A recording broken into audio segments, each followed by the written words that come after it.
नमस्कार विद्यार्थी मित्रांनो, मी संभाजी ठाणगे सर आर्विक सायन्स अकॅडमीच्या यूट्यूब चॅनलमध्ये आपलं स्वागत करतो। आपल्या या व्हिडिओमध्ये आपल्याला राज्यसेवा पूर्व परीक्षा 23 फेब्रुवारी 2022 मध्ये या रोजी संपन्न झालेल्या विज्ञान विषयाचे उत्तरसूची पाहायची आहे। तर जर तुम्ही नवीन असाल चॅनलला तर आपल्या चॅनलला सबस्क्राइब करायला विसरू नका। जर तुम्हाला व्हिडिओ आवडला तर लाईक व शेअर करायला विसरू नका। तसेच आपला आर्विक सायन्स अकॅडमीचा एक टेलिग्राम चॅनल सुद्धा आहे, या चॅनलला तुम्ही जॉईन होऊ शकता, म्हणजे तुम्हाला नवनवीन प्रश्नांचा सराव आणि स्टडी मटेरियल पण उपलब्ध होईल। तर चला तर आज चालू करू आपण उत्तरसूची म्हणजे आन्सर की। आता आज झालेल्या परीक्षेची उत्तरसूची पाहण्यापूर्वी मी काही ॲनालिसिस केलं आहे आणि ते ॲनालिसिस आधी आपण पाहूया।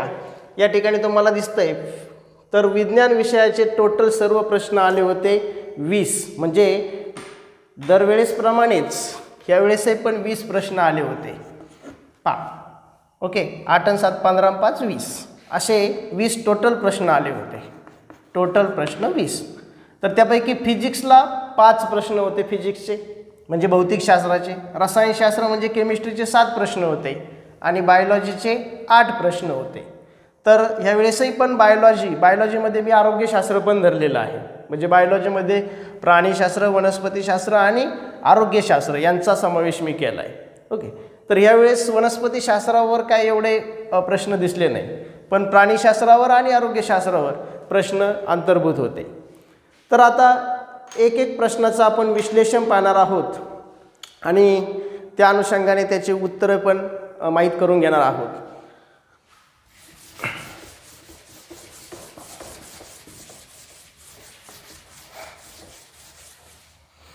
पहा विद्यार्थी मित्रांनो, पहिला प्रश्न होता, माझ्याकडे जो आन्सर पेपर आहे तो आहे सी कोडचा, म्हणजे आज झालेला जो पेपर आहे त्याच्यातला सी कोड हा माझ्याजवळ आहे।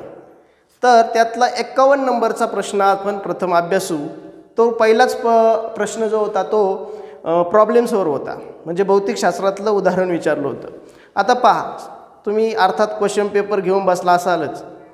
आता 51 नंबरचा प्रॉब्लेम काय होता पहा, लेसर किरण पृथ्वीवर चंद्राकडे सोडल्यानंतर चंद्राच्या पृष्ठभागापासून परावर्तित होऊन पृथ्वीवर परत येण्यास 2.56 सेकंद लागतात। तर चंद्राच्या पृथ्वीभोवतीच्या परिभ्रमण कक्षेची त्रिज्या किती? म्हणजे तुम्हाला विचारलं होतं रेडियस, बरोबर? तर रेडियस विचारली होती। आता डाटा वगैरे लिहायचं एवढं, तसं जर पाहिलं तर सायन्सचे प्रॉब्लेम सॉल्व करताना डाटा वगैरे लिहिणं आवश्यक असतं, पण आपल्याला वेळेची बचत करायची आहे म्हणून आपण डायरेक्टच प्रॉब्लेम सॉल्व करायला घेऊया। आता पहा, या ठिकाणी आपल्याला फॉर्म्युला वापरायचा होता पहा, टी बरोबर 2D भागिले सी, 2D भागिले सी। आता ह्या ठिकाणी सी काय आहे, टी काय आहे एकदा समजून घ्या।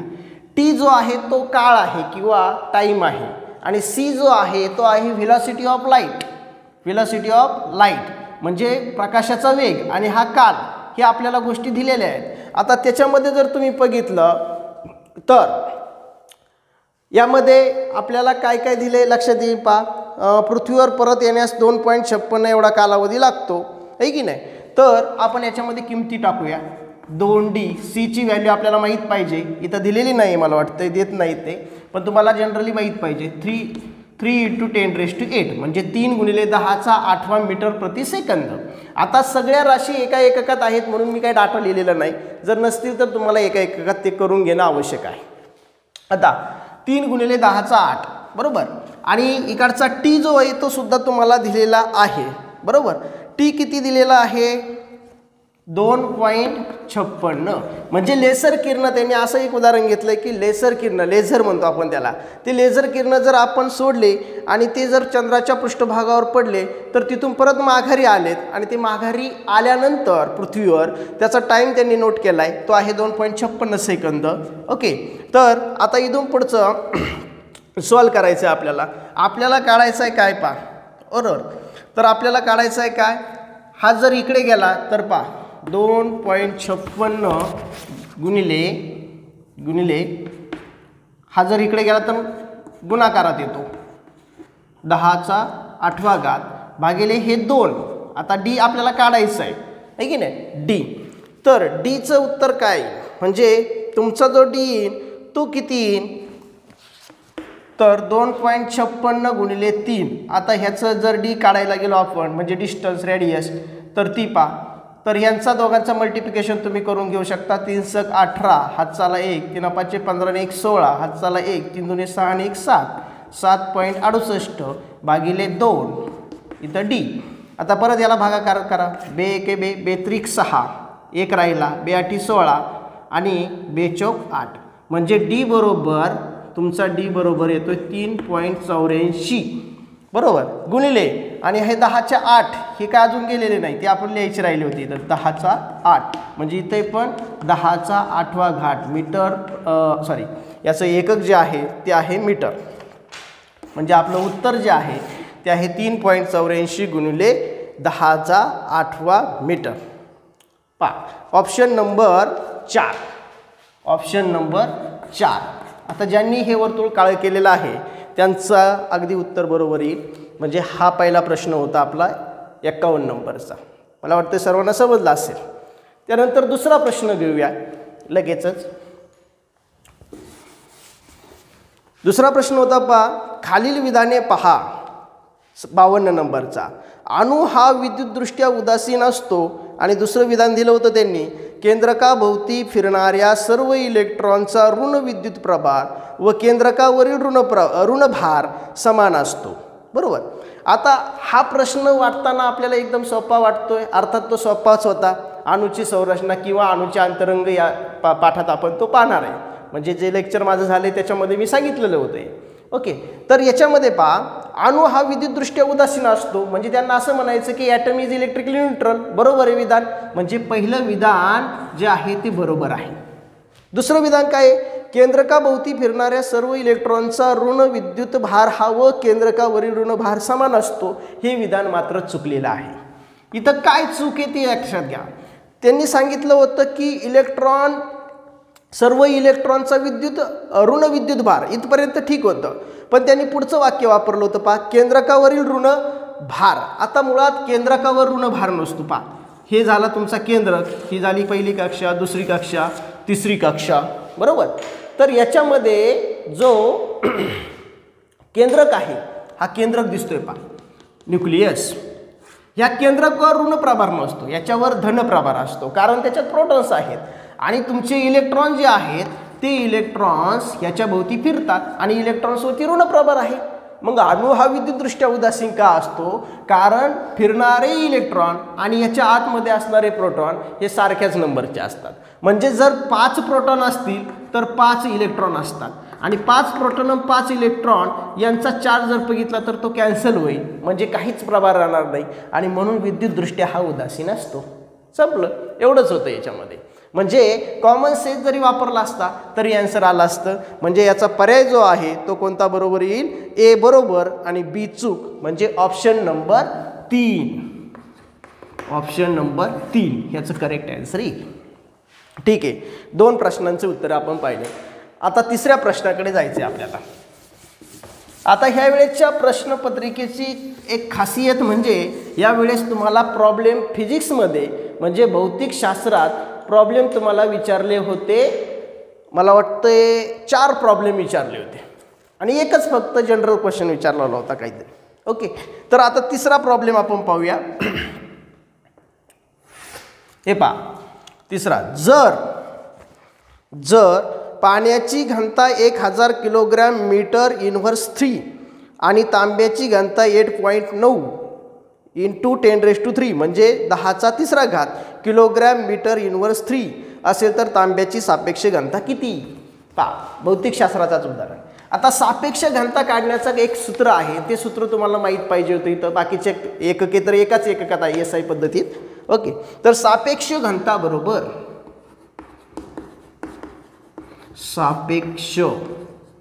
घनता. बरोबर. कशी काढली जाते सापेक्ष घनता? तर पदार्थाची सापेक्ष घनता, जो काही पदार्थ दिलाय त्या पदार्थाची सापेक्ष घनता, शॉर्टमध्ये लिहितो मी इथं सापेक्ष घनता, भागिले संदर्भित सापेक्ष घनता किंवा संदर्भित पदार्थाची घनता. संदर्भित म्हणूया, संदर्भित पदार्थाची घनता.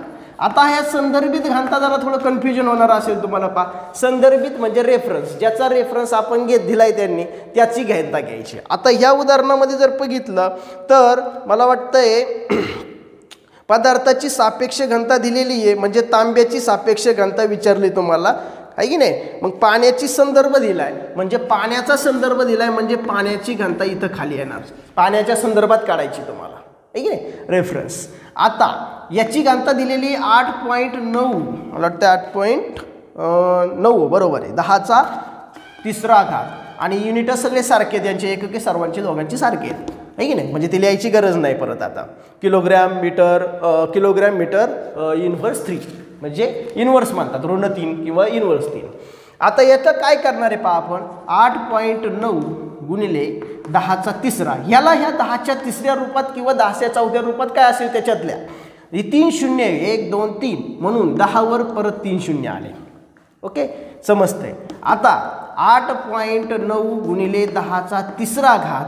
ओके, आता हा जर वर गेला, म्हणजे हा जर असा, आता इथं किती लिहू तुम्ही, इथं -3 आहे, इथं -3 आहे मला वाटतंय, -3, हा बरोबर, तो विसरलो होतो मी. इथं -3 आहे आणि इथं 3 आहे, मग ती कॅन्सल नाही होणार, नाही नाही. 3 जर असते तर कॅन्सल झाले असते. हा वरती जाईल, म्हणजे वरती गेल्यानंतर काय होतो, हा ऋण होईल, म्हणजे -3 आणि -3 किती झाले बोला, -3 आणि -3 किती होणार, -6 होणार. बरोबर, म्हणजे 8.9 गुणिले 10चा -6 आणि युनिट तुमचं द्यायचं पुढे किलोग्रॅम.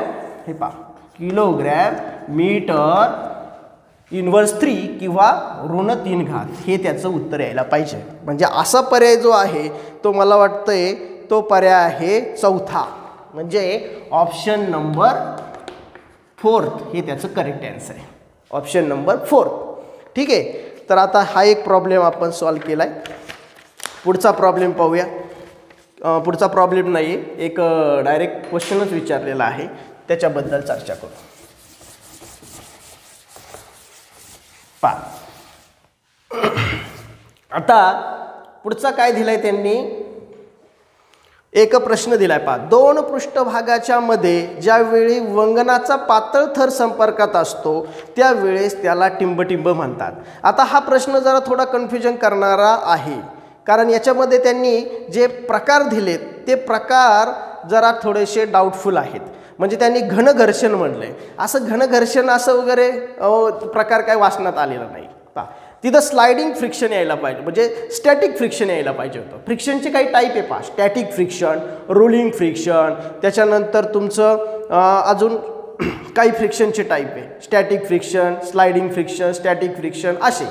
तर त्याच्यापैकी जर इंग्लिशचे पर्याय पाहिले तरीसुद्धा त्याच्यामध्ये ते दिसत नाही. रोलिंग फ्रिक्शन फक्त दिसतोय 2 नंबरला, बाकी काही दिसत नाही. फिल्म फ्रिक्शन वगैरे त्यांनी त्याला मला वाटतं कदाचित एक गुगल ट्रान्सलेट झालेलं आहे हे, आणि म्हणून त्याच्यामध्ये जरा थोडासा प्रॉब्लेम वाटतोय. पण तरी माझ्या अंदाजे ह्याचं उत्तर हे जे आहे, आता लुब्रिकांट म्हटलंय, लुब्रिकांट. आता खरं तर काय झालंय पहा, 2 पदार्थ आहे त्या 2 पदार्थ नाही, 2 पृष्ठभाग आहे, 2 पृष्ठभागांच्या मध्ये, म्हणजे हा एक पृष्ठभाग आणि हा एक पृष्ठभाग यांच्यामध्ये जर वंगण लावलं, आहे की नाही, वंगण म्हणजे लुब्रिकांट, ते जर लावलं, आता ते जर लावलं तर त्याला अशा प्रकारे जर फ्रिक्शन अस्तित्वात आलं, अशा प्रकारचं घर्षण अस्तित्वात आलं, तर त्यावेळेस कोणतं अस्तित्वात येतं, तर ते वंगण घर्षण हे पर्याय मला बरोबर वाटतोय.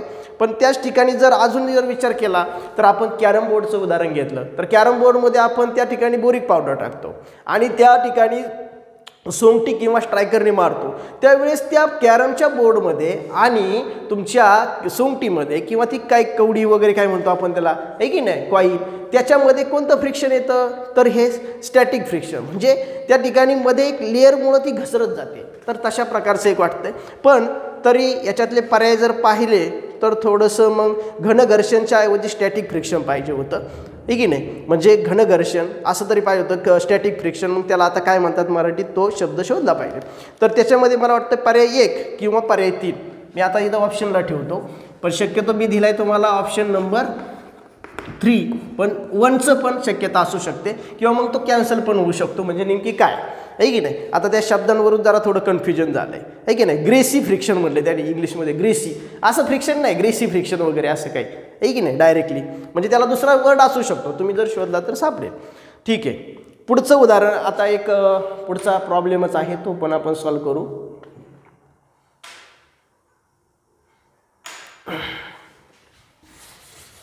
पुढचा प्रॉब्लेम काय दिलेला आहे पहा. जर प्रकाशाच्या पहिल्या माध्यमातून 2 × 10⁸ मीटर प्रति सेकंद, म्हणजे मीटर प्रति सेकंद पण वाचू शकतो किंवा इन्व्हर्स 1 पण म्हणू शकतो, वेगाने जाताना दुसऱ्या माध्यमात त्याचा वेग 1.25 × 10⁸ मीटर प्रति सेकंद होत असेल तर दुसऱ्या माध्यमाचा पहिल्या माध्यमाच्या संदर्भात अपवर्तनांक काढा. आता एक लक्षात ठेवा, हा जो प्रश्न होता हा टोटल प्रश्न विचारला होता तुम्हाला 10वीच्या पुस्तकातून. इयत्ता 10वीच्या पुस्तकात एक प्रकाशाचे अपवर्तन नावाचं एक प्रकरण आहे, त्याच्यातून विचारला होता आणि सोपा होता. तर हा सॉल्व कसा करायचा होता, कसा सॉल्व व्हायचा होता तो, एन किंवा त्याला इटा पण म्हणतो आपण, जर असा जर काढला तर इटा होतो तो, पण एन घेतलाय बुकमध्ये पण एनच आहे. तर पहिल्या माध्यमाचा, कोणत्या माध्यमाचा विचारलेला आहे पहा. पहिल्या माध्यमातून जातोय दुसऱ्या माध्यमात जातोय, तर त्यांनी विचारलंय दुसऱ्या माध्यमाचा पहिल्या माध्यमाच्या संदर्भात. हे पहा, दुसऱ्या माध्यमाचा पहिल्या माध्यमाशी संदर्भात काढायचा आहे. आता अशा वेळेस काय करायचं आहे ह्याच्यामध्ये, इथं वापरायचं आहे तुम्हाला V1/V2, म्हणजे V1/V2 हा जो आहे तो फॉर्म्युला वापरायचा होता. आणि हा जर वापरला तर पहिल्याचा वेग दिलेला आहे तुम्हाला पहा, प्रकाशाचा पहिल्या माध्यमातून वेग मला वाटतं तो 2 × 10⁸ आणि दुसरा माध्यमात दिला आहे 1.25 × 10⁸ मीटर प्रति सेकंद. आता इथे पहा 10⁸ कॅन्सल झाला, खाली राहिला 2/1.25. हे एकदम सिंपल आहे, आपल्याला करायचं असेल सॉल्व तर. हे पहा इथं याला पूर्ण संख्या करून घ्या, म्हणजे 125 झाली. म्हणजे 2 दशांश तर मी पुढे गेलो, म्हणजे 2 दशांश तर वरती जावं लागतात, बरोबर. 25×8 200 आणि 25×5 125, परत 5×1 3 राहिले, 5×6 30, म्हणजे उत्तर येतं 1.6, बरोबर 1.6. आता हा अपवर्तनांक आहे, 2 राशींचा हा भागाकार आहे, दोन्ही राशी कॅन्सल होतात, मीटर प्रति सेकंद मीटर प्रति सेकंद, आणि म्हणून याला कोणतंही एकक येऊ शकणार नाही किंवा एकक नसतं. तसा पर्याय पण दिला नव्हता कोणत्या एककाचा, सगळे डिजिटमध्ये दिलेले आहेत. मग याचा ऑप्शन नंबर बरोबर यायला पाहिजे, ऑप्शन नंबर 3 पहा 1.6 दिलेला आहे त्याच्यात, 1.6. समजलंय. तर एवढे उत्तर तुम्हाला आतापर्यंत समजले असतील. आता पुढचा एक परत अजून भौतिकशास्त्राचाच प्रॉब्लेम किंवा उदाहरण त्यांनी घेतलेलं आहे. जर समजा तुम्हाला काय अडचण असेल तर स्क्रीनशॉट काढून घ्या किंवा परत व्हिडिओ पहा. पुढे पहा, 56 नंबरचं उदाहरण त्यांनी विचारलं होतं. एका माणसाला 25 किलो वजनाची बॅग 5 मीटर उंचीवर नेण्यास 30 सेकंद लागतात, तर त्या माणसाने वापरलेली शक्ती. आता हा प्रॉब्लेम थोडा ट्विस्ट करून विचारला आहे, म्हणजे सरळ नाही, डायरेक्ट फॉर्म्युला टाकायचं, किमती टाकायच्या, डायरेक्ट उत्तर नाही, तसं नाही. पहा सुरुवातीला आपण डाटा इथं लिहिणं गरजेचं आहे. पहा एका माणसा 25 किलो, आता मी ते थोडक्यात डाटा लिहितो म्हणजे एक्झामला जास्त वेळ घालवायचा नाही तिथं सुद्धा. एम बरोबर किती म्हटलंय 25 किलोग्रॅम. त्याच्यानंतर हा डाटा आहे 25 किलोग्रॅम. बॅग 5 मीटर उंचीवर नेली, म्हणजे यस दिलंय, त्याचं विस्थापन दिलंय 5 मीटर उंचीवर नेली. बरं 30 सेकंद लागतात, म्हणजे काय दिलाय टाईम दिलाय 30 सेकंद एवढा वेळ लागतो. आणि विचारलंय शक्ती काढा, म्हणजे पी काढा, शक्ती आहे की नाही. शक्ती प्रकरण आहे, म्हणजे शक्ती प्रकरण नाही, ऊर्जा या प्रकरणात शक्ती हा टॉपिक आहे पहा 9वीला, आहे की नाही. त्याच्यातलंच उदाहरण होतं. आणि तुम्हाला विशेष खासियत म्हणजे याच्यामध्ये हा जो 56 नंबरचा प्रश्न विचारला होता हा स्टेट बोर्डाच्या पुस्तकातून विचारला होता. पहा मी बऱ्याच वेळेला विद्यार्थ्यांना सांगत असतो, स्टेट बोर्डची पुस्तकं वाचा, कमीत कमी 8वी 9वी 10वी 11वी 12वी आणि NCERT फॉलो करा. त्यातलंच होतं हे सर्व, बरंचसं यातलं चालू होतं. काही फक्त 1-2 क्वेश्चन जरा थोडे हायर लेवलचे विचारले होते ते पाहू. आता याच्यामध्ये तुम्हाला सूत्र वापरायचं होतं पहिलं, F बरोबर mg. हा फॉर्म्युला डेव्हलप झालेला आहे की बलाची किंमत mg एवढी असते. m किती आहे सांगा मला, m 25 किलोग्रॅम. आता जीची व्हॅल्यू किती घेणार, तर जीची व्हॅल्यू सगळ्यांना माहिती ती 9.8 मीटर प्रति सेकंद वर्ग एवढी घ्यावा लागते. किती, एवढी, समजलंय, म्हणजे ती आपल्याला माहीत पाहिजे. आता मी त्याला 9.8 घेतली, 9.8 बरोबर. आता 25 गुणिले 9.8 याचा जर गुणाकार केला तर मला वाटतं तो गुणाकार तुम्हाला 245 येईल. मी सॉल्व केलेला आहे म्हणून मी डायरेक्ट लिहिले 245 बरोबर. फोर्स म्हणजे एवढं तुम्हाला आन्सर येते. पण आपल्याला फोर्स नाही काढायचं, आपल्याला बल नाही काढायचं, आपल्याला काय काढायचं आहे, शक्ती. मग शक्ती काढण्यासाठी परत तुम्हाला लागतोय अजून एक वर्क डन, झालेलं कार्य हे काढावं लागेल. आणि जर झालेलं कार्य काढायचं असेल तर कार्य काढण्यासाठी तुम्हाला परत एक सूत्र वापरावं लागतं, ते म्हणजे F गुणिले S. हे पहा 9वीच्या पुस्तकात आहे हे सगळं. F गुणिले S. F म्हणजे बल आणि S म्हणजे विस्थापन. म्हणजे बल ज्या दिशेने लागतंय त्या दिशेने जेवढं विस्थापन झालंय तेव्हा आपण कार्य झालं असं म्हणतो. म्हणजे एखादी गाडी मी ढकलली, ती ढकलल्यानंतर मी जेवढं बल लावलंय ते बल हे, आणि त्या गाडीचं विस्थापन झालं पाहिजे ना, थोडी तरी हल्ली पाहिजे, म्हणजे ते ठिकाणी कार्य झालं असं म्हणू आपण, नाहीतर ते कार्य होत नाही. मग F ची किंमत किती पहा, 245 गुणिले S मी लिहिलेलं आहे पाहिजे कुठेतरी 5 मीटर. हे जर तुम्ही केलं 245 गुणिले 5, 5 5 25, 2 5 चौक 20 2 22, 5 2 10 2 12, 1225. काय एकक द्यायचं याला, आपलं वर्क डन. आता वर्क डनला एकक असतं पहा महत्त्वाचं, जूल. काय असतं, जूल. ठीक आहे, जूल हे एकक असतं. आता इकडे लिहितो मी, आपल्याला काढायची पॉवर. आता तिसऱ्या स्टेपला यायचं पहा, हा एक फॉर्म्युला, त्याच्यानंतर पुढे जायचं आहे आपल्याला, पुढचं एक वापरायचे सूत्र, म्हणजे एकाच उदाहरणात 3 सूत्र वापरायचे होते आणि हे वेगाने करायचं होतं. त्या ठिकाणी आपल्याला पॉवर जर काढायची असेल तर पॉवरचा फॉर्म्युला होता, म्हणजे शक्तीचा सूत्र होतं FW/T. W आला आहे आपला 1225 आणि टाईम दिलेला आहे पहा आपल्याला कुठेतरी 30 सेकंद. हे पहा इथं दिलेला आहे टाईम 30 सेकंद. परत काय करायचं आहे तुम्हाला, हा भागाकार करायचा आहे. आता सोप्पा भागाकार करा, 5ने जरी केलं तरी चालेल. 5 30, 5 2 10 2 राहिले, 5 चौक 20 2 राहिले, 5 5 25. परत याला पण डिवाइड होतो का पहा, आणि मग तो येईल 6 20 7 21, 6 7 21, 6 8 24. ओके, 6 8 24. वाटतं हे चुकलं आहे. किती, 1225 भागिले 30 हे करायचं होतं. हां, म्हणजे हे 5 2 10 2 राहिले, 5 चौक 20, 5 चौक 20 2 राहिले, 25 झाले. म्हणजे 5 5 25, 5 36 हे बरोबर आहे. 6 5 30 म्हणजे 6 2 18, 6 2 18, 6 3 6 चौक 24, म्हणजे 4 येईल. 6 चौक 24 होतात बरोबर. आणि इथं भाग जात नाही म्हणून 50 झाले, 50 घेतले, म्हणजे किती झाले, 6 7 42 आणि 6 8 48. मग हे जर तुम्ही सॉल्व केलं तर शेवटला मला वाटतंय उत्तर येतं याचं, म्हणजे जर सॉल्व करत गेले तर 40.83, म्हणजे डेसिमलमध्ये येतं पहा, डेसिमलमध्ये 40.83. 4 तर आला होता आपला, 0 घेतला वरून, आहे की नाही, 50 म्हणजे 5 0 50 झाले. मग पुरं 6 8 48, हे पहा 48, आणि खाली जर राहिले 2, वरून घेतले 20, 6 3 18 बरोबर, म्हणजे हेच येणार आहे 40.83. तर याचं उत्तर येतं 40.83, आणि हा पर्याय आपल्याला होता 40.83 वॅट. हा पहा 40.83 वॅट. पॉवर, शक्ती, ही शक्तीचं एकक वॅट आहे, आणि ते उत्तर आले 40.83. हा पर्याय होता पर्याय क्रमांक 2, म्हणजे ऑप्शन नंबर 2 हे झाले याचं उत्तर, ऑप्शन नंबर 2. ठीक आहे, आता बरेचसे प्रॉब्लेम आपले झालेत. आता आपल्याला क्वेश्चनकडे जायचं आहे पुढच्या. हा होता 56 नंबरचा प्रश्न. पुढचा घेऊया पटकन. आता पहा, पुढचा 57 नंबरचा प्रश्न विचारला होता, इकॉलॉजी या हा शब्द खालीलपैकी कोणत्या शास्त्रज्ञाद्वारे शोधण्यात आला? वन लाइनर क्वेश्चन विचारला होता डायरेक्ट, सिंपल. आता इकॉलॉजी ही ब्रँच आहे की नाही, ecology it is a branch, म्हणजे एन्व्हायरमेंट सायन्समध्ये पण येते ही इकॉलॉजी. आणि इकॉलॉजी ही टर्म त्यांनी काय केलं, डायरेक्ट इंग्लिश शब्दच उचलला आहे की नाही, म्हणजे परिसंस्था जाळी त्याच्यातला हे अनुषंगाने येतं. तर इकॉलॉजी ही टर्म जी आहे त्यांनी पर्याय दिलते, त्या पर्यायामधला आता मी काय पर्याय वाचून दाखवत नाही, वेळ जाईल आपला. तर त्याचं करेक्ट उत्तर तुम्हाला येईल अर्नेस्ट हेनरिक हॅकेल. अर्नेस्ट हेनरिक हॅकेल असा प्रश्नाचं उत्तर तुम्हाला यायला पाहिजे. अर्नेस्ट हेनरिक हॅकेल म्हणजे ऑप्शन नंबर 2.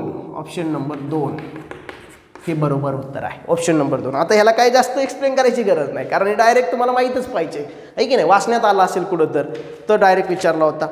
पुढचा एक प्रश्न विचारला होता 58 नंबरचा, तो 10वीच्या पुस्तकात तुम्हाला पाहायला भेटेल. 10वीचं पार्ट 2चं पुस्तक आणि त्याच्यामध्ये जीवन प्रक्रियाचा एक लेसन आहे, त्याच्यामध्ये तुम्हाला पाहायला भेटेल. खालीलपैकी कोणती प्रक्रिया, म्हणजे 58 नंबरचा प्रश्न आहे, खालीलपैकी कोणती प्रक्रिया श्वसन प्रक्रियेत अंतर्भूत नाही? मग पर्याय होते kelvin cycle, citric acid cycle, glycolysis आणि इलेक्ट्रॉन ट्रान्सफर चेन. याच्यामधला बरोबर पर्याय आहे की जो अंतर्भूत नाही तो आहे ऑप्शन नंबर 1 म्हणजे केल्विन सायकल. केल्विन सायकल ही याच्याशी रिलेटेड नाही, म्हणजे ह्या श्वसन प्रक्रियेत ती येत नाही केल्विन सायकल की नाही, फोटोसिंथेसिस वगैरे त्याच्याशी रिलेटेड येते ती. तर केल्विन सायकल इथे येत नाही. मग ह्याच्यातली दुसरं नाव तुम्हाला जरा कन्फ्युजन करणारं होतं सायट्रिक ॲसिड सायकल. आणि तुम्ही जर क्रमिक पुस्तक वाचलं तर सायट्रिक ॲसिड सायकल नावच नाही दिलेलं आहे की नाही, पण तुम्हाला ते माहीत पाहिजे होतं. TCA सायकल म्हणजेच तुमची सायट्रिक ॲसिड सायकल, त्यालाच TCA सायकल म्हणतात, म्हणजेच tricarboxylic acid cycle. Tricarboxylic acid cycle.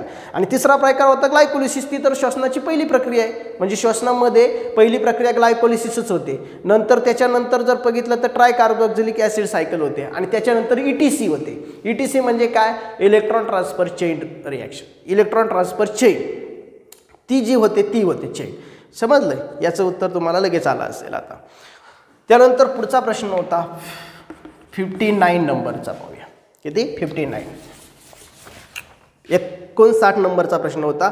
खालीलपैकी कोणत्या पेशी घटकाभोवती पटल आवरण नसते? म्हणजेच एखादा असं कोणतं ऑर्गनेल आहे की ज्याच्या भोवती आवरण नाही, म्हणजे तो बाउंडेड नाही आहे की नाही मेम्ब्रेनने. तर त्याचं उत्तर तुम्हाला पाहायला भेटेल पर्याय क्रमांक 2. ऑप्शन नंबर 2 हा बरोबर आहे. म्हणजे बाकीचे जर बघितले तर क्लोरोप्लास्ट, मायटोकॉन्ड्रिया, लायसोझोम्स ह्या सगळ्यांना आवरणं आहेत. मायटोकॉन्ड्रियाला पण आहे, लायसोसोमला पण आहे, क्लोरोप्लास्टला आहे. ही पेशीचे अंगके आहेत म्हणजे हे काही प्राणी पेशीत आहेत, काही क्लोरोप्लास्ट जर घेतलं तर वनस्पती पेशीत आहे. याच्यामध्ये जर विचार केला तर रायबोझोमला असा कोणत्याही प्रकारचं आवरण नसतं, म्हणजे ते करेक्ट उत्तर आहे. पुढचा प्रश्न होता 60 नंबरचा. 60 नंबरचा प्रश्न होता. आता हा प्रश्न थोडासा कॉम्प्लिकेटेड होता. ज्यांचं सायन्स नाही किंवा ज्यांनी थोडंसं ग्रॅज्युएटचं सायन्समध्ये नाही त्यांना थोडासा डिफिकल्टच जाणार आहे ॲक्च्युली, कारण तो अमिनो ॲसिडवर विचारला होता आहे की नाही. आता पुढे पहा, युकॅरियोटिक पेशी संदर्भात गुणसूत्र जनुकीय साहित्य DNA संबंधित खालील विधानांचा विचार करा. आता हा जर प्रश्न मराठीतून वाचला तर खूप कॉम्प्लिकेटेड वाटतोय आहे की नाही, मग तो इंग्लिशमधून वाचून घ्या. With respect to chromosome in eukaryotic cell regarding DNA as a genetic material consider the following statement. पण त्याच्यावरून लक्षात येईल.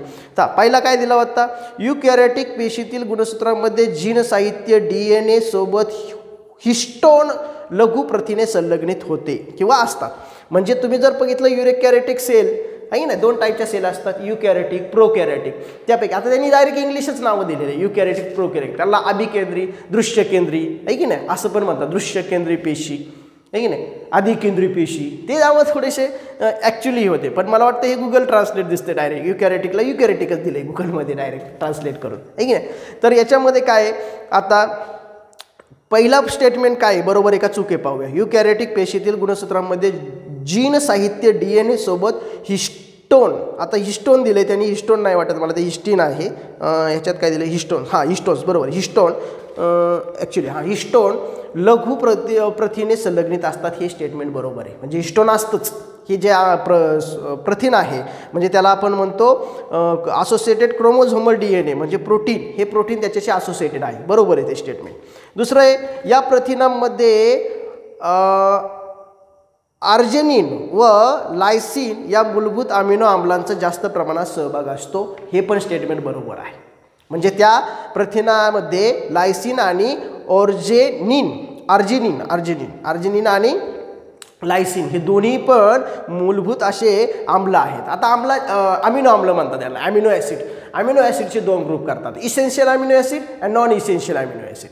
मग ही इसेन्शियल नॉन इसेन्शियल प्रकारातलं जर पाहिलं तर तुम्ही तर त्याच्यामध्ये त्यांनी दोन उल्लेख केलेत नावं, लायसिन आणि आर्जिनिन हे दोन्ही पण त्याचे भाग आहेत किंवा ते प्रथिनांमध्ये ते जास्त प्रमाणात आढळतात किंवा सहभाग असतो त्यांचा. आता दोन स्टेटमेंट आपले बरोबर आहे. आणि तिसरं स्टेटमेंट त्यांनी दिलं होतं पहा, की या प्रथिनांमध्ये ट्रोप्टोफॅन या मूलभूत आम्लाचा अभाव असतो. तर हे स्टेटमेंट जर नीट पाहिलं की या प्रथिनांमध्ये ट्रिप्टोफॅन या मूलभूत आम्लाचा अभाव असतो, ठीक आहे. Tryptophan, there is a lack of this protein, lack tryptophan, ठीक आहे ना. हे पण स्टेटमेंट बरोबर वाटतंय. म्हणजे दिस प्रोटीन लॅक ट्रिप्टोफॅन, ठीक आहे ना. म्हणजे त्याच्यामध्ये ट्रिप्टोफॅन जे आहे त्याचा अभाव असतो, म्हणजे ते नसतंय. म्हणजे तर याच्यामध्ये बरोबर उत्तर आहे, वरील तिन्ही विधाने बरोबर आहेत. ऑप्शन नंबर 2, 60चा इन ऑप्शन नंबर 2 पहा. ऑप्शन नंबर 2 सर्व विधाने बरोबर आहेत. ट्रिप्टोफॅन या मूलभूत आम्लाचा अभाव असतो, बरोबर आहे ट्रिप्टोफॅन. नंतर पुढचा प्रश्न होता 61 नंबरचा, तो पहा. आणि हा प्रश्न थोडासा कन्फ्युजन करतो आपल्याला. पोलिओ हा विषाणूजन्य आजार आहे. WHOने पोलिओ आजारासाठी सदस्य राष्ट्रांना खूप सुविधा दिल्या आहेत, ओके, असं स्टेटमेंट होतं. आणि त्या ठिकाणी त्यांनी पहिलं स्टेटमेंट दिलं होतं पहा, हा विषाणू आजार DNA विषाणूमुळे होतो. DNA विषाणूमुळे हा आजार होत नाही, हे स्टेटमेंट चुकलं आहे. म्हणजे पहिला पर्याय जो आहे तो चुकलेला आहे, हा बरोबर नाही. दुसरं दिलं आहे पहा,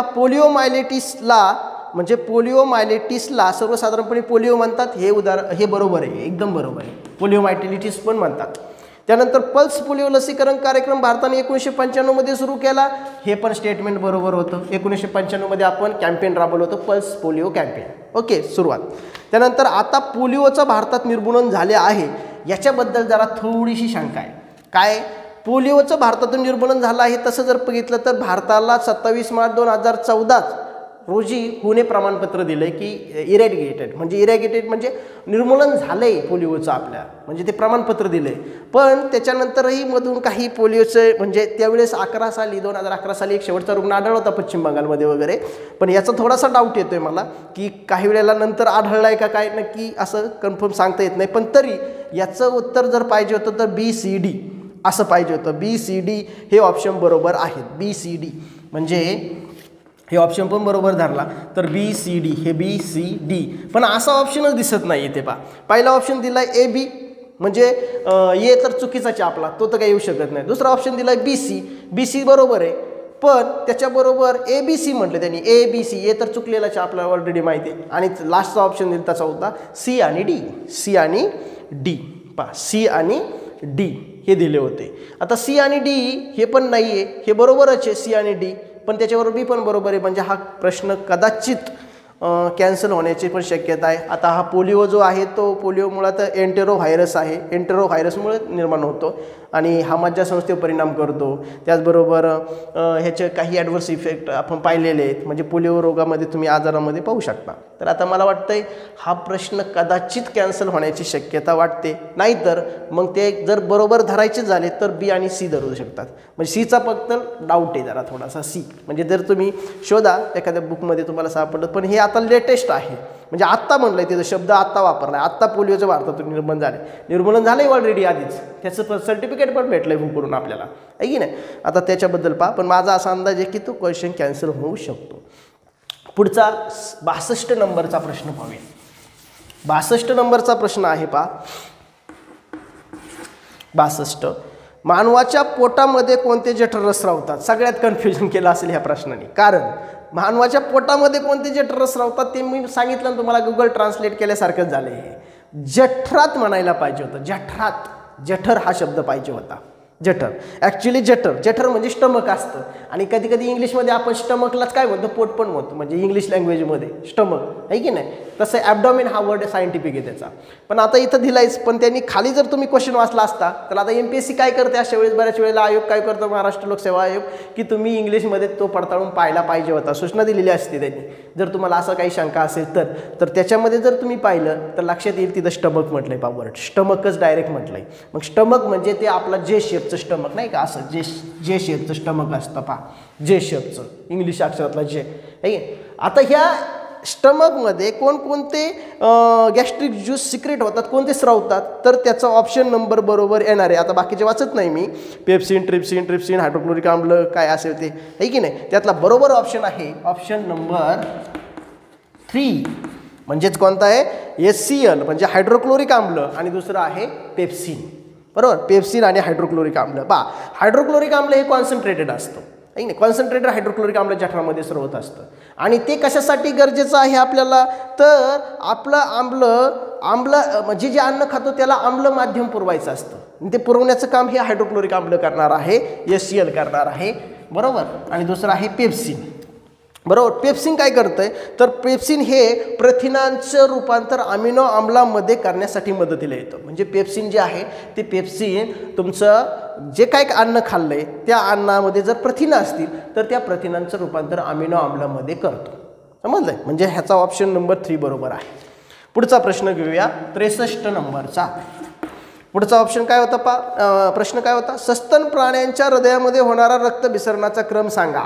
मी सांगितलं होतं लाईफ सायन्सेसवरचा क्वेश्चन आहे की नाही. म्हणजे रक्ताभिसरण, ब्लड सर्क्युलेशन आपल्या बॉडीमध्ये कसं होतं. आपण पण मॅमलच आहे, ऑलरेडी आपण पण मॅमल आहेत, म्हणजे सस्तन प्राणी आहेत आहे की नाही. सस्तन प्राण्यांची डेफिनेशन वगैरे आता याकडे सांगायची गरज नाही, म्हणजे त्याचे कॅरेक्टर वगैरे. आता सस्तन प्राण्यांमध्ये म्हणजे आपल्यामध्ये सुद्धा किंवा सस्तन प्राणी त्यांच्यामध्ये कसं होतं रक्ताभिसरण, तर त्याचा क्रम विचारला होता, सोपा प्रश्न विचारला होता. त्याचा बरोबर उत्तर येईल तुमचं पहा ऑप्शन नंबर 3.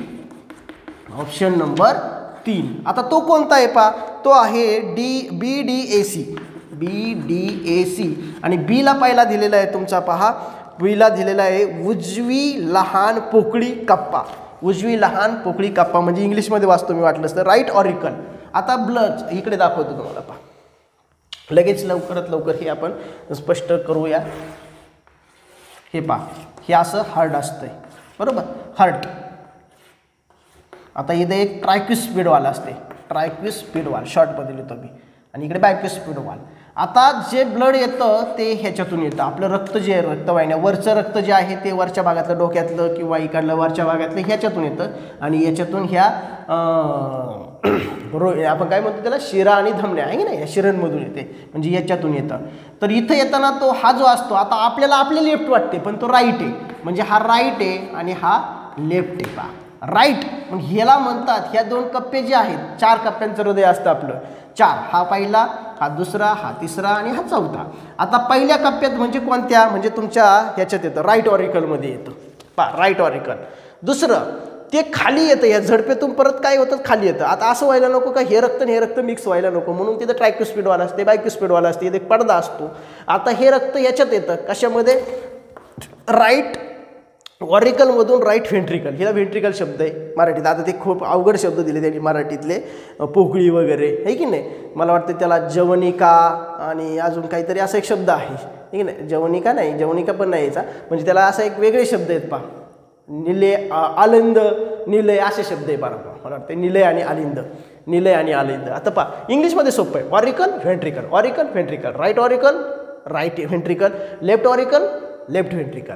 आता पहिल्यांदा राईट ऑरिकलमध्ये येतं, त्याच्यामधून राईट व्हेंट्रिकलमध्ये येतं. नंतर आता हे जे ब्लड आहे इथून एक एवर्ट असतो, म्हणजे एक शिरसारखा भाग असतो, हा काय करतो इथल्या लंगला पास करतो तो रक्त, आणि त्या लंगमध्ये काय होतं मग ऑक्सिजन जो आहे तो मिक्स होतो. तो ऑक्सिजन मिश्र झाला की तो परत इकडून मागून येतो आणि याच्यामध्ये ओपन होतो. म्हणजे तिथून परत आता right auricle to right ventricle, right ventricle to left auricle, आणि लेफ्ट ऑरिकलपासून इथं येतं पुढे लेफ्ट व्हेंट्रिकलला, आणि इथून पुढे सगळ्या बॉडीला ते पास होतं. संपला विषय. म्हणजे आता आपला क्रम कोणता बरोबर आहे नीट समजावून सांगता. बी ऑप्शन पहा, बी ऑप्शन होता तुमचा राईट ऑरिकल, दुसरा डी पहा, तो होता तुमचा मला वाटतं राईट व्हेंट्रिकल. हे पहा right auricle, right ventricle. A होता लेफ्ट ऑरिकल आणि सी होता तुमचा लेफ्ट व्हेंट्रिकल. म्हणजे ऑप्शन नंबर 3 हे त्याचं बरोबर उत्तर आहे. Option number 3. चला झालं ह्याचं पण. पुढचा प्रश्न घेऊया.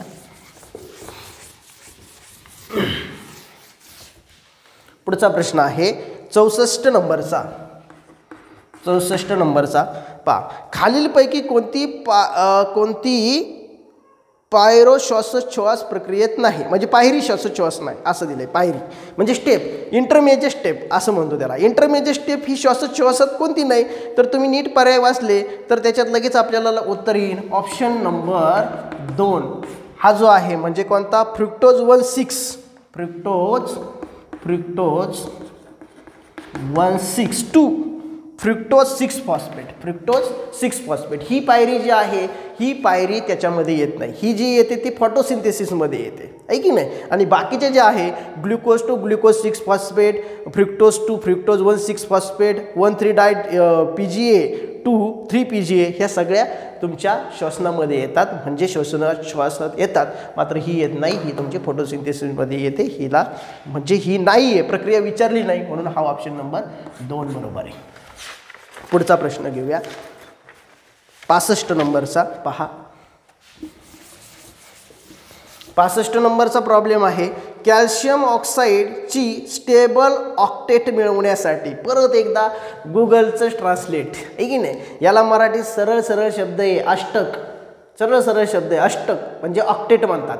आणि त्यांनी डायरेक्ट ऑक्टेटच दिले तिथं. म्हणजे बऱ्याच जे सायन्स फॅकल्टीचे नसतील त्या विद्यार्थ्याला खूपच अडचण आली असेल याच्यामध्ये. म्हणजे समजायला प्रश्न त्याला अष्टक म्हणलं असतं तर लगेच समजलं असतं, पण ऑक्टेट म्हणल्यानंतर थोडा प्रॉब्लेम निर्माण झाला. आता पहा काय होता प्रश्न. कॅल्शियम ऑक्साईड म्हणजे CO. कॅल्शियम ऑक्साईडला काय म्हणतो आपण, CO.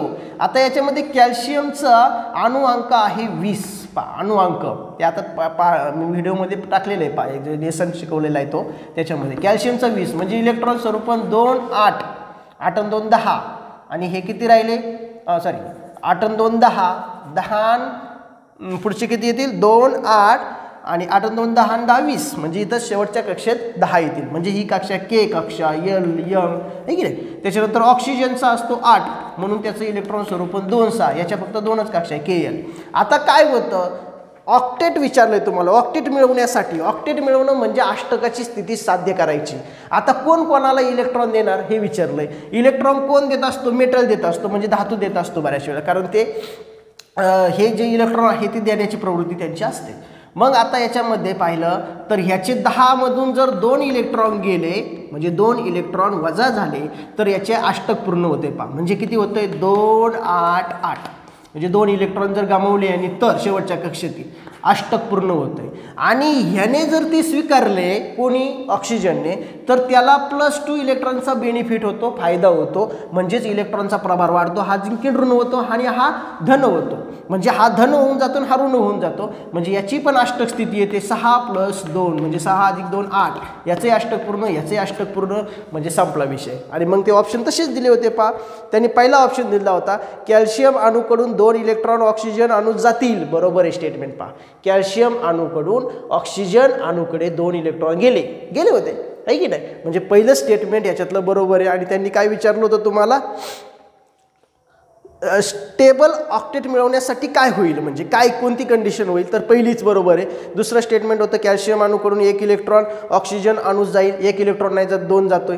ऑक्सिजनच्या अणूकडून 2 इलेक्ट्रॉन कॅल्शियमला अणूत जातील हे शक्य नाही आहे, ते जात नाही. हा बिचारा आधीच 6 आहे त्याच्याकडं, त्याने 2 इलेक्ट्रॉन गमावले तर 4 होईल म्हणजे आज त्याचे अस्थिर होऊन जाईल आणखीनच आहे की नाही. त्यानंतर ऑक्सिजनच्या अणूकडून 1 इलेक्ट्रॉन कॅल्शियम अणूत जाईल आहे की नाही. 1 इलेक्ट्रॉन तर काय जाणार नाही. म्हणजे ही कंडिशन चुकली. पहिलं आन्सर बरोबर आहे म्हणजे ऑप्शन नंबर 1 एकदम बरोबर. पुढचा म्हणजे हा रसायनशास्त्रावर आधारित प्रश्न विचारला होता. पुढचा जर बघितला तुम्ही अजून एक विचारलाय, कोणाची आयनन ऊर्जा सर्वात जास्त आहे. आयनन ऊर्जा म्हणजे त्याला इंग्लिशमध्ये म्हणतो आपण आयोनायझेशन एनर्जी. आई लिहिता शॉर्टमध्ये आई. Ionization energy. आयनायझेशन एनर्जी काय आहे एक तर सेंटेन्समध्ये सांगतो फक्त. आयनायझेशन एनर्जी म्हणजे removal of electron from outermost shell. अशी एनर्जी रिक्वायर लागते की ज्यामध्ये आउटरमोस्ट शेलमधला इलेक्ट्रॉन रिमूव्ह करण्यासाठी लागणारी ऊर्जा किंवा एनर्जी. मग ती जर बघितली तर त्यांनी दिले होते पहा, मॅग्नेशियम दिला होता, मॅग्नेशियम 2+ दिला होता आणि magnesium I think that magnesium single दिला होता, एक मॅग्नेशियम प्लस दिला होता बरोबर, आणि मॅग्नेशियम 2+ आणि शेवटला जर बघितला तर मला वाटतं तो वरीलपैकी सर्व असं दिलं होतं. आता याच्यामध्ये पहा मॅग्नेशियम 282 असं इलेक्ट्रॉन स्वरूप आहे. याचं काय आहे 282. आता हे 2 इलेक्ट्रॉन गमावल्यामुळे त्याच्यावर चार्ज आला आहे म्हणजे 2-8 झाला आहे तो, आहे की नाही. सॉरी 1 इलेक्ट्रॉन गमावला आहे म्हणजे 2-8-1 झाले इलेक्ट्रॉन स्वरूपण, आहे की नाही, कारण 1 इलेक्ट्रॉन गमावला म्हणून 1 पॉझिटिव्ह चार्ज. इथं काय झालं 2-8-2, दोन्ही इलेक्ट्रॉन गमावले म्हणजे किती झालं 2-8, म्हणजे हा फार स्टेबल झाला. म्हणजे आयनायझेशन एनर्जी कोणाची जास्त असणार आहे सर्वात जास्त. आता ते खरं तर अबू प्रिन्सिपल वापरून करतो आपण खरं तर 1s2 2s2 2p6 3s2 3d काय असेल ते इलेक्ट्रॉनिक कॉन्फिगरेशन वापरतो आपण. पण मी सिम्पल भाषेत सांगितलं तुम्हाला Mg2+ हे बरोबर आन्सर आहे. म्हणजे त्याचा ऑप्शन नंबर येतोय 3, ऑप्शन नंबर 3 हा बरोबर आहे. पुढे जाऊया. पुढचा प्रश्न आहे 67 नंबरचा. आता संपतच आलेत आपले प्रश्न पहा. 67 नंबरचा प्रश्न आहे. 67 नंबरचा प्रश्न कोणता आहे रासायनिक अभिक्रियेचा वेग हा साधारणपणे टिंबटिंब म्हणजे रेट ऑफ केमिकल रिॲक्शन विचारला होता पहा. रेट ऑफ केमिकल रिॲक्शन आहे की नाही. म्हणजे हे 10वीला पण आहे, 10वीला आहे, 8वीला पण आहे, पण ते एवढं डिटेलमध्ये नाही. तुम्हाला थोडेसे आणखी हायर लेवलचे पुस्तक वाचले तर त्याच्यात दिसेल. आता हा कायनेटिकचा भाग आहे. कायनेटिक एनर्जी म्हणजे कायनेटिक म्हणतात त्याला, रेट ऑफ रिॲक्शन आहे ते ग्रॅज्युएट लेवलला किंवा पुढे MScला वगैरे आहे. तर ते कायनेटिक्स आहे. रेट ऑफ रिॲक्शन कसा बदलतो. फॉर एक्झाम्पल हा ग्राफ जर बघितला तर असा आहे, ही एनर्जी ऑफ ॲक्टिव्हेशन असते. सुरुवातीला वेग कसा झाला आहे वाढत गेला आहे आणि नंतर वेग कसा झाला आहे कमी होत गेला आहे. मग याच्यातच उत्तर तुमचं दडलं आहे काय, सुरुवातीला जास्त असतो आणि वेळेसह कमी होतो. म्हणजे हा ग्राफ जर तुम्ही ड्रॉ केला हे टाईम आहे आणि हा तुमचा रेट ऑफ रिॲक्शन आहे की नाही. रेट ऑफ रिॲक्शन तो कसा झाला आहे सुरुवातीला वाढत गेला आहे, उच्च दर्जावर गेला आहे आणि इथे एनर्जी ऑफ ॲक्टिव्हेशनपर्यंत पोहोचतो आणि तिथंपर्यंत परत खाली येतो, सडनली हळूहळू खाली येतो. म्हणजे सुरुवातीला वाढला आणि नंतर कमी झाला. म्हणून याचं उत्तर यायला पाहिजे उत्तर क्रमांक पर्याय क्रमांक 3, सुरुवातीला जास्त असतो आणि वेळेसह कमी होत जातो. त्याच्यानंतर पुढचा प्रश्न आहे 68 नंबरचा. 68 नंबरचा पर्याय आहे 68. तो आहे पहा, खालील दिलेल्या विधानांपैकी कोणती विधाने बरोबर आहेत, आहे की नाही. विधाने बरोबर आहेत तर त्याचं उत्तर तुम्हाला आपल्याला शोधायचं आहे. पहिला ऑप्शन दिला आहे हिरा विद्युत दुर्वाहक आहे. हे विधान बरोबर आहे की चूक आहे, तर हे विधान 100% बरोबर आहे. काय, हिरा विद्युत दुर्वाहक आहे म्हणजे तो कंडक्टर नाही आहे इलेक्ट्रिसिटीचा, आहे की नाही, विद्युत दुर्वाहक आहे. दुसरा ऑप्शन होता ग्रॅफाईटमध्ये त्रिमितीय पत्रकासारखी संरचना असते. द्विमितीय असं दिलं आहे, द्विमितीय पत्रकासारखी रचना असते, ते पण विधान बरोबर आहे. त्याच्यानंतर तिसरं ग्रॅफाईट विद्युत वाहक आहे, हे पण बरोबर आहे विधान. आणि चौथं खडकाला भोक पाडण्यासाठी म्हटलं आहे, खरं तर शब्द तो ट्रान्सलेटच झाला आहे म्हणजे त्याला होल म्हणूया आपण, की it is use for drilling rock, त्याला पाडण्यासाठी सुद्धा हिऱ्याचा उपयोग होता, ते सुद्धा बरोबर आहे. आणि याचा रेफरन्स तुम्हाला भेटेल इयत्ता 9वीच्या स्टेट बोर्डच्या पुस्तकामध्ये. 9वीच्या स्टेट बोर्डच्या पुस्तकात ही स्टेटमेंट आहे, सरळ सरळ पहा, की खडकाला भोक पाडण्यासाठी म्हणजे छिद्र पाडण्यासाठी हिऱ्याचा उपयोग होतो. त्याच्या अगोदरचं पण स्टेटमेंट आहे ग्रॅफाईट विद्युत वाहक आहे, मुक्त इलेक्ट्रॉन त्याच्यामध्ये असतात. मुक्त इलेक्ट्रॉन आहे, मुक्त इलेक्ट्रॉन म्हणजे फ्री इलेक्ट्रॉन.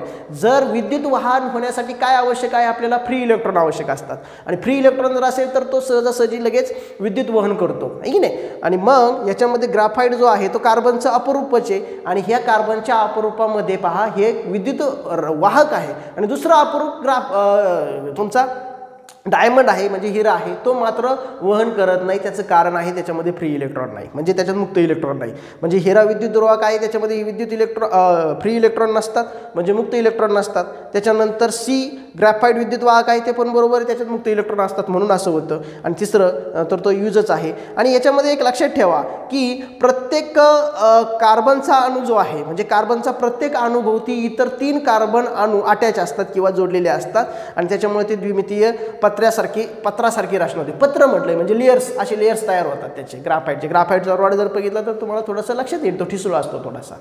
ठीक आहे. आता थोडंसं पुढे जाऊया. 69 नंबर म्हणजे 68चा ऑप्शन जर बघितला तर तो कोणता येईल पहा. तर सर्व विधाने बरोबर म्हणजे ऑप्शन नंबर 1. ऑप्शन नंबर 1 हे बरोबर आहे. पुढचा 69 नंबरचा प्रश्न होता पहा. टिंबटिंब हा सौम्य शपनक आहे जो फक्त कार्बोनिल गटाचे शपन इतर गट म्हणजे उदाहरणार्थ नायट्रो, कार्बॉक्झिल, इस्टर, दुहेरी बंध असताना करतो. म्हणजे आता हे जे बाकीचे गट दाखवलेत, आता हा एक लक्षात घ्या, हायर लेवलचाच प्रश्न विचारला 11वी 12वीचा थोडासा, पण ते 10वीला आहे, पण बेसिक आहेत, बेसिक ग्रुप आहेत. काही ग्रुप कोणकोणते आहे पहा. तुमचा आल्डिहाइड ग्रुप आहे, शॉर्टमध्ये लिहितोय मी, कीटोन ग्रुप आहे, कार्बॉक्झिलिक ग्रुप आहे की नाही, अमाइन ग्रुप आहे, अमाइड ग्रुप आहे, अल्कोहोल ग्रुप आहे, सगळे बरेचसे ग्रुप आहेत. ही कार्बन केमिस्ट्री खरं तर. आता याच्यामध्ये त्यांनी सांगितलंय की याच्यामध्ये खालीलपैकी कोणता असा आहे की जो कार्बोनिल गटाचं शपन करतो, म्हणजे C+O आहे की नाही, याचं हे करतो, शपन करतो. मग तो शपन करण्यासाठी वापरता C+O म्हणजे दुहेरी बंधामध्ये, म्हणजे आल्डिहाइड असेल किंवा कीटोन असेल, या दोन्हीपैकी कोणताही असू शकतो, त्याचं कन्व्हर्जन अल्कोहोलमध्ये करतो. म्हणजे काय, अल्कोहोलमध्ये रूपांतरित करतो. आणि असं होण्यासाठी एकच महत्त्वाचं आहे याच्यापैकी दिसतोय मला.